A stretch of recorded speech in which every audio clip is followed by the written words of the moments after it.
Pada kesempatan ini, saya akan membahas tentang hukum pidana.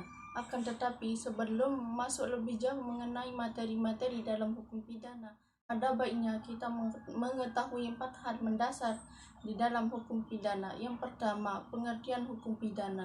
Yang kedua, apa yang dimaksud dengan hukum pidana. Yang ketiga, objek dari ilmu hukum pidana. Yang keempat, tujuan hukum pidana. Pengertian hukum pidana adalah aturan hukum dari suatu negara yang berdaulat yang berisi perbuatan yang dilarang atau yang diperintahkan disertai dengan ancaman pidana bagi siapa yang tidak mematuhinya, kemudian kapan dan dalam hal apa pidana itu dapat dijatuhkan, serta bagaimana pelaksanaan pidana tersebut yang keberlakuannya dipaksakan oleh negara. Sifat-sifat hukum pidana. Hukum pidana merupakan bagian dari hukum yang bersifat publik karena mengatur hubungan antar masyarakat dengan negara.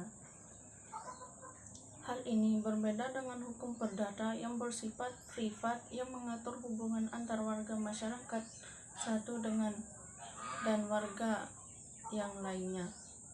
Adapun ciri-ciri hukum publik adalah mengatur hubungan antar kepentingan negara atau masyarakat dengan orang perorangan.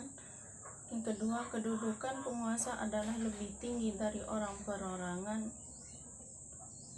Dan jenis hukum pidana ada 2, yaitu hukum pidana umum dan hukum pidana khusus. Hukum pidana umum adalah hukum pidana yang berlaku untuk setiap orang. Sedangkan hukum pidana khusus adalah aturan-aturan hukum pidana yang menyimpang dari hukum pidana umum. Maksud menyimpang dalam artian hanya untuk subjek hukum tertentu atau mengatur tentang perbuatan-perbuatan tertentu seperti hukum pidana tentara, hukum pidana ekonomi, dan hukum pidana politik. Selanjutnya, pengertian kriminologi. Kriminologi adalah ilmu pengetahuan yang mempelajari tentang kejahatan. Manfaat dari mempelajari kriminologi adalah 1. Hasil penyelidikan kriminologi dapat membantu pemerintah dan penegak hukum untuk mengungkap kejahatan. Yang kedua, membantu hukum melakukan minimalisasi dalam produk peraturan-peraturan perundang-undangan pidana. Yang ketiga, kriminologi juga khususnya kriminologi kritis. Hasil penyelidikannya dapat memperbaiki kinerja aparatur hukum serta melakukan perbaikan bagi undang-undang pidana itu sendiri. Hubungan hukum pidana dan kriminologi. Hubungan hukum pidana dan kriminologi secara tegas berhubungan langsung dengan pelaku kejahatan.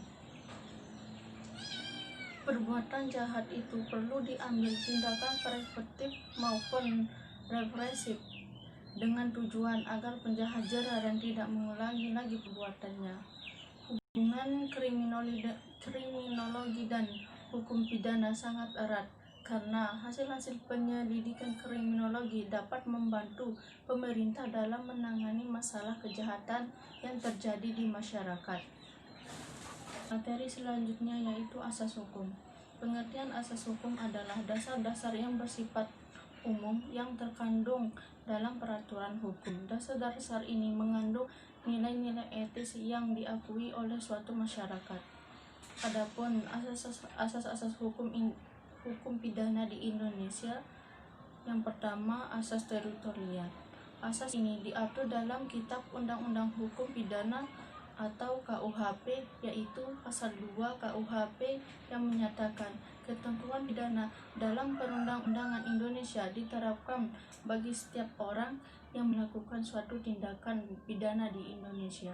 2 yaitu asas hukum personal, yakni apabila warga negara Indonesia melakukan kejahatan meskipun terjadi di luar Indonesia, pelaku dapat dikenakan pidana Indonesia. Apabila pelaku kejahatan yang hanya dapat dikenakan hukum pidana di Indonesia, sedangkan perbuatan pidana yang dilakukan warga negara Indonesia di negara asing yang telah menghapus hukuman mati, maka hukuman mati tidak dapat dikenakan kepada pelaku kejahatan itu. Hal ini diatur dalam pasal 6 KUHP. Yang ketiga yaitu asas perlindungan atau nasional pasif. Tolak pangkal pemikiran dari asas perlindungan adalah bahwa setiap warga negara yang berdaulat wajib melindungi kepentingan hukumnya atau kepentingan nasionalnya. Kepentingan nasional tersebut adalah yang pertama keselamatan kepala atau warga negara RI, yang kedua keutuhan dan keamanan negara serta pemerintah yang sah. Yang ketiga yaitu keamanan ideologi negara, Pancasila dan haluan negara dan lain sebagainya. Yang keempat yaitu asas universal. Yang dimaksud asas universal adalah asas yang menyatakan setiap orang yang melakukan perbuatan pidana dapat dituntut Undang-Undang Hukum Pidana Indonesia di luar wilayah negara untuk kepentingan hukum bagi seluruh dunia. Itu ajaran sebab akibat. Ajaran sebab akibat adalah proses penalaran berhubungan sebab akibat atau akibat sebab. Adapun tujuan mempelajari sebab akibat adalah yang pertama untuk menentukan hubungan antara sebab akibat, yang berarti menentukan ada atau tidaknya tindakan pidana. Yang kedua yaitu untuk menentukan tindak pidana atau suatu tindak pidana yang berupa tindak pidana. Hubungan kausal ajaran sebab dan akibat. Kausalitas adalah prinsip sebab akibat yang ilmunya dan pengetahuan yang secara otomatis bisa diketahui tanpa membutuhkan pengetahuan dan perantaraan ilmu lainnya. Keharusan dan keaslian sistem kausal merupakan bagian dari ilmu-ilmu manusia yang telah dikenal bersama dan tidak diliputi keraguan apapun. Kausalitas dibangun oleh hubungan antara sebab dan akibat, yang mana kejadian kedua dipahami sebagai konsekuensi dari yang pertama. Rumusan masalah sebab akibat dalam kutip tindak pidana yang dilakukan di Indonesia merupakan salah satu bagian dari penegak hukum di negara. Sebab akibat pidana dilakukan adalah karena suatu kesalahan dan akibatnya diharapkan tersangka dapat merasakan kejeraan sehingga tidak melakukan hal yang sama kembali. Ketika tindak pidana dilakukan seseorang yang ditindak pidana merupakan orang yang mempunyai kesalahan dan mereka akan diberikan sanksi sesuai dengan peraturan yang berlaku. Hal ini dilakukan supaya menimbulkan efek jerah dan membuat tersangka menyadari kesalahannya. Materi selanjutnya yaitu perbuatan pidana. Perbuatan pidana adalah suatu perbuatan yang dilakukan manusia yang dapat bertanggung jawab, yang mana perbuatan tersebut dilarang atau diperintah atau dibolehkan oleh Undang-Undang Hukum Pidana yang diberikan sanksi berupa sanksi pidana. Adapun unsur-unsur perbuatan tersebut dilarang atau diperintah atau dibolehkan oleh Undang-Undang Hukum Pidana yang diberikan sanksi berupa sanksi pidana. Ada unsur-unsur perbuatan pidana atau tindak pidana dapat dibedakan dari dua sudut pandang, yaitu sudut pandang teoritis. Unsur tindak pidana adalah perbuatan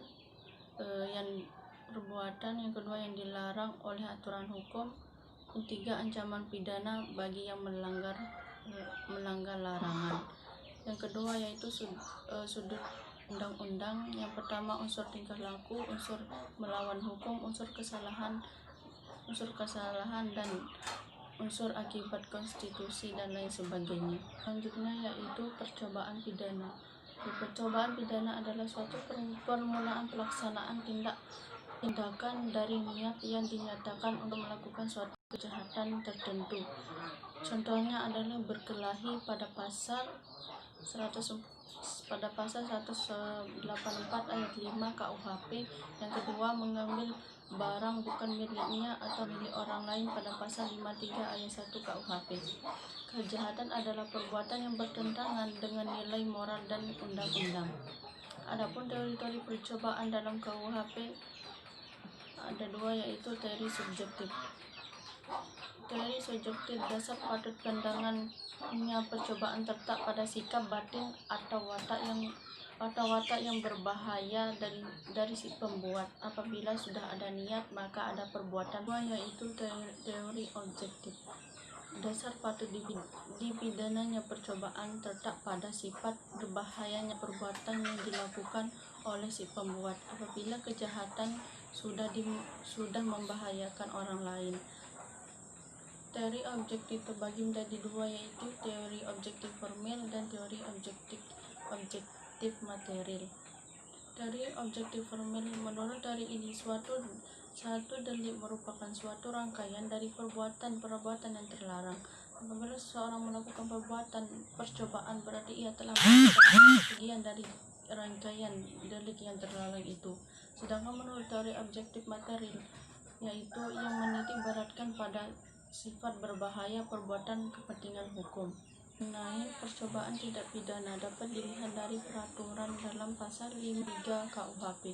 Yang pertama yaitu mencoba melakukan kejahatan dipidana jika niat untuk itu telah terbukti dan adanya permulaan pelaksanaannya dan tidak melakukannya sendiri, bukan semata-mata disebabkan karena kehendaknya sendiri. Yang kedua yaitu pidana pokok terhadap kejahatan dalam hal percobaan dikurangi sepertiga. Yang ketiga yaitu jika kejahatan diancam dengan pidana penjara, pidana hidup paling lama adalah 15 tahun. Yang ketiga yaitu pidana tambahan bagi percobaan dengan kejahatan selesai. Materi selanjutnya yaitu hukuman dalam KUHP. Hukuman adalah sebuah cara untuk mengarahkan sebuah tingkah laku agar sesuai dengan yang berlaku secara umum. Secara umum, hukuman dalam hukum adalah sanksi fisik atau maupun psikis untuk kesalahan atau pelanggaran yang dilakukan. Suatu hukum yang diberikan kepada seseorang setelah ia melakukan suatu perilaku negatif dengan tujuan untuk memperbaiki perilaku negatif tersebut.